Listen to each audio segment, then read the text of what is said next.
Alors, ce matin, il a été question de financer les projets liés à l'adaptation au changement climatique.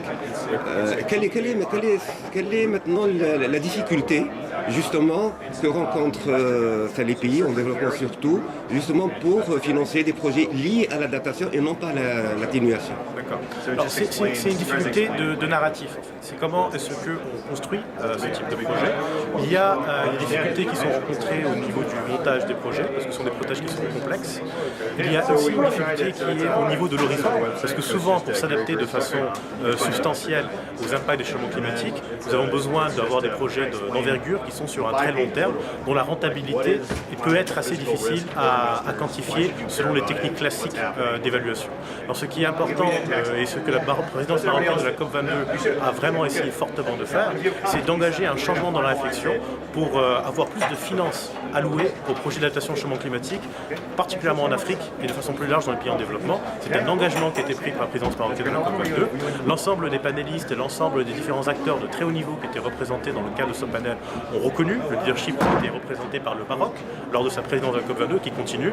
Il y a des projets d'envergure, il y a des histoires, une expertise en termes de partenariat public-privé qui est particulièrement appréciée et notamment également par rapport à la poursuite de la réflexion.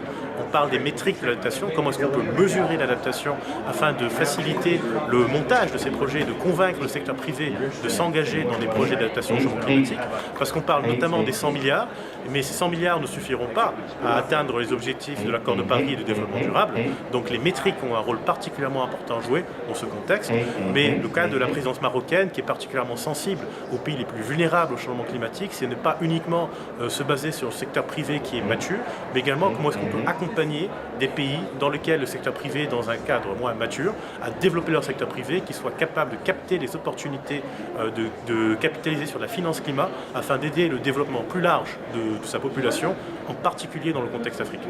Et justement, est-ce que, me semble-t-il, qu'il y a toujours un problème de métrique, c'est-à-dire qu'on ne peut pas mesurer l'impact d'un projet. Est-ce qu'il y a eu des avancées sur ce sujet-là, sur la métrique? Oui, il y a des avancées qui ont été facilitées par la présidence marocaine de la COP22, notamment dans le cadre de la COP22 elle-même. Le Maroc avait en amont de ça, sous le leadership du comité scientifique de la COP22, organisé la première conférence internationale portant sur ce sujet.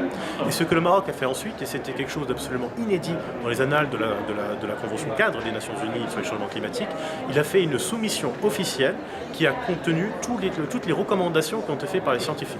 Donc le Maroc, sans parti pris, a fait le lien entre la communauté des experts et le processus formel. Donc c'était ce qui s'est passé l'an passé.